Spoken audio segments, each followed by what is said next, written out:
В эфире телеканала «Якутия-24» актуальное интервью. У золотодобывающих предприятий республики разгар сезона. В этом году объем добычи золота планируют увеличить и довести до 25 тонн. О том, как трудятся золотодобытчики, какие новые технологии применяют и какие новые места рождения осваиваются, мы сегодня будем говорить об этом с гостем студии, заместителем министра промышленности и геологии республики Георгием Герасимовым. Георгий Евгеньевич, здравствуйте. Добрый день. Как начали в этом году сезон золотодобывающие предприятия республики? Все ли идет по плану? Прежде всего, пользуясь случаем, я хотел бы сегодня поздравить наши горнодобывающие предприятия с наступающим Днем Металлурга, который мы отмечаем во второе воскресенье июля. Это 15 июля. Наши предприятия будут отмечать этот день. Пожелаю им всем удачи, фарта, пожелаю здоровья близким, семьям и удачи. Мы, наверное, тоже присоединяемся к поздравлениям с наступающим праздником. И вернемся к вопросу уже, что все идет по плану, как начали сезон. Да, в этом году план добычи у нас поставлен 25 тонн в 2018 году. Если сравнивать с прошлым годом, то в прошлом году было добыто 24 тонны 788 килограммов. В этом году чуть больше. Сегодня по итогам 5 месяцев, с января по май месяц, предварительные итоги составили 4 тонны 753 килограмма. Хочу сказать, отметить наши горнодобывающие предприятия «Алдан», «Полюс Алдан». Буквально 7 июля пришло очень радостное сообщение с этого предприятия о том, что к дню металлурга, 7 июля, они добыли уже 3000 тонн золота, 3000 килограмм. Хорошо, а как можно оценить в целом состояние золотодобывающей отрасли республики? Какие тенденции сейчас преобладают? В целом, если сравнить, взглянуть в историю, то посмотрите, 10-15 лет назад наши золотодобывающие предприятия добывали примерно 18-20 тонн золота, то в эти годы мы уже добываем 24-25 тонн. Я считаю, что в основном положительные тенденции будут наблюдаться в рудном золоте, потому что рассыпные месторождения иссякают. Я считаю, что такие месторождения крупные, как добывающие предприятия Южной Якутии, в Алданском районе, в Алекминском районе, в Нерингринском районе, а на северо-востоке нашей страны это в Тампонском, Миконском, Усьмайском районе крупные месторождения. За счет них мы должны добыть, я думаю, что лет через 5 уже мы дойдем до рубежа 30 тонн золота в год. Большое внимание сегодня уделяется и арктическим районам. Предприятие АДК уже начинает осваивать месторождение золота и начнет разработку. Наши крупные месторождения – это Кючус. Сегодня это одно из крупнейших месторождений после Нежданинского месторождения, а рудное месторождение Нежданинское в плане строительства горно-обогатительного комбината в 2021-2022 году будет запуск этого комбината, и там очень серьезные запасы. Это одно из крупнейших месторождений не только в России, но и в мире, рудное золото. Конечно, есть свои там проблемы, это упорные руды, с мощековостными содержаниями, но тем не менее сегодня готовится предприятие АО «Управляющая компания Полиметалл», работает над этим, строит инфраструктуру на самом участке, на самом руднике, строит подъездную дорогу, работает над энергетикой. Думаю, что наши эти крупные предприятия по добыче рудного золота именно будут за счет них. А сколько всего предприятий на территории республики осуществляют золотодобывающую деятельность? Всего, по данным статистики, около 804 месторождений есть. И в основном это, конечно, рудные, 70% где-то это рудные месторождения. И рассыпные месторождения очень многочисленные в Усьмайском, в Миконском районе. В этом году выдано лицензий порядка 165 лицензий Якутнедра выдала.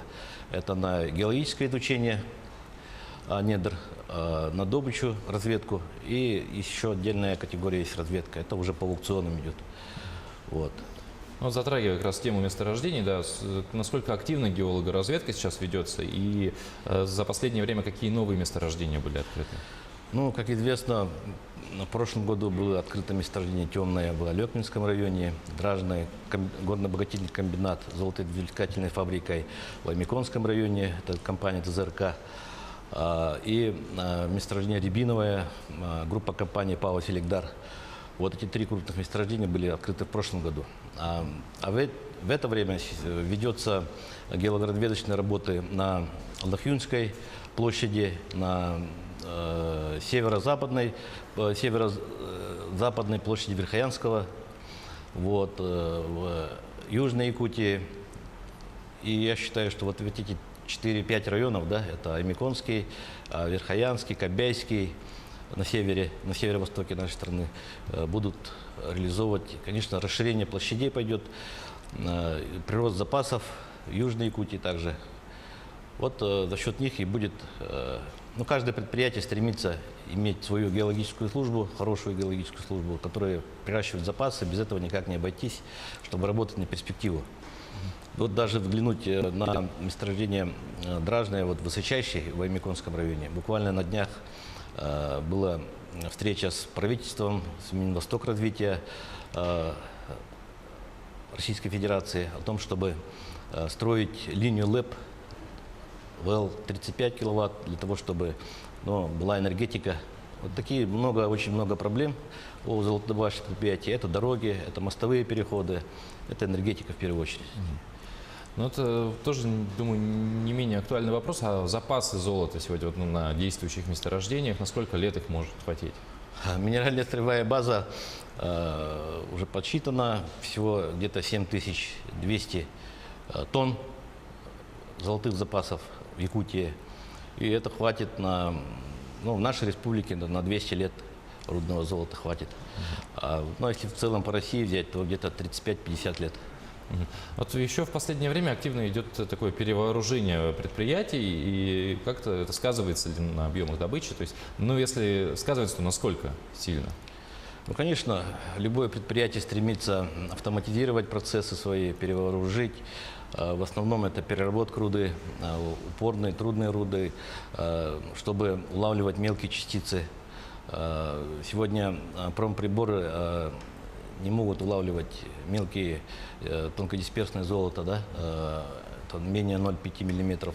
Поэтому они обязательно работают над этим процессом, чтобы улавливать чем больше, тем лучше. Вот ПАО «Селекдар» тоже сейчас вот работает над комплексом, участком переработки руд, для того, чтобы больше извлечь золото. 70-80% надо извлекать. Сегодня часть мелкого золота уходит в техногенку. Вот. Ну и, конечно, закуп хорошего оборудования, техники, которая бы работала в наших климатических условиях. Да. А вот говоря про оборудование, опять же, используется отечественное или зарубежное? То есть, если зарубежное, то не сказываются ли вот санкции? Ну, раньше, конечно, наши золотодобывающие предприятия использовали наши бульдозера, да, наши погрузчики, экскаваторы, а сегодня уже это в основном импортное, мощное импортное оборудование. Ну и вот по технологии сегодня вот ПАО «Селекдар», Полюс Алдан проводит кучное выщелачивание, метод кучного выщелачивания, который используется ими. Вот за счет этого идет прирост добычи. Ну, не сказывается ли как-то на объемах производства именно то, что техника зарубежная, импортная? Ну, наши специалисты, механизаторы, они, конечно же, стараются изучить эту технику, да, и специально есть обучающие комбинаты не только у нас в республике, но и в целом по России.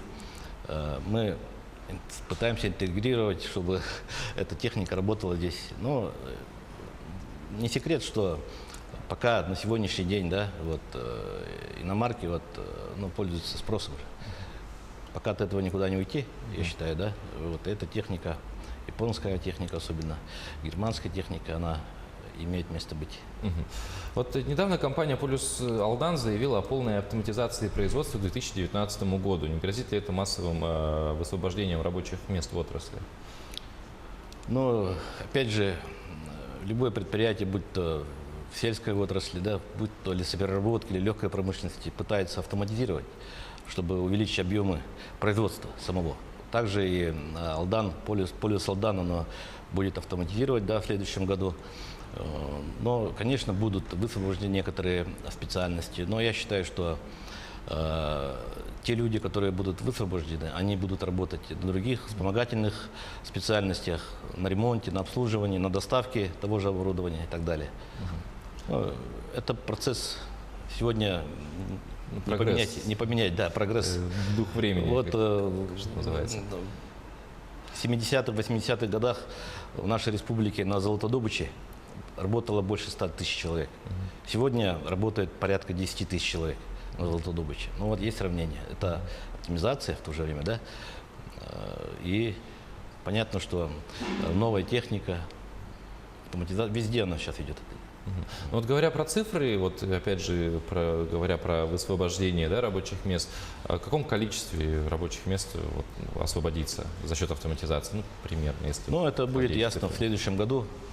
Да. То есть будет по факту известно? Конечно, там будет Хорошо. проект делаться и так далее. Мгм. А вот в год содействия занятости, как обстоят дела с трудоустройством на предприятии золотодобывающей отрасли? То есть вот, местные кадры в промышленности и так далее? Объявленный год занятости.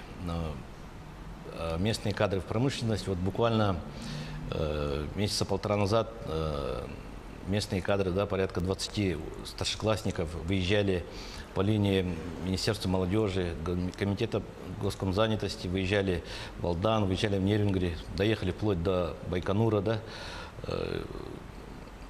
Благовещенский, я Байконур называю.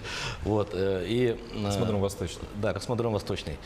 Вот эти люди, вот эти учащиеся, они однозначно, вот 20 человек поехало, из них большая половина останется, наверное, скорее всего, посмотрели производство, уровень заработной платы, технологический процесс. Конечно, надо вовлекать местные кадры. А в прошлом году пилотные проекты были по 5 крупным предприятиям, а в частности по золотодобыче полюс Алдан, тогда еще Алдан Золото ГРК, они трудоустроили 401 человек. И ПАО «Селигдар» также 390 человек трудоустроили. Мгм. Что значит, в этом направлении работа также ведется. И вот буквально в 2 словах, у нас совсем мало времени остается, какие задачи перед отраслью в этом году ставятся, кроме того, чтобы довести объем до 25 тонн?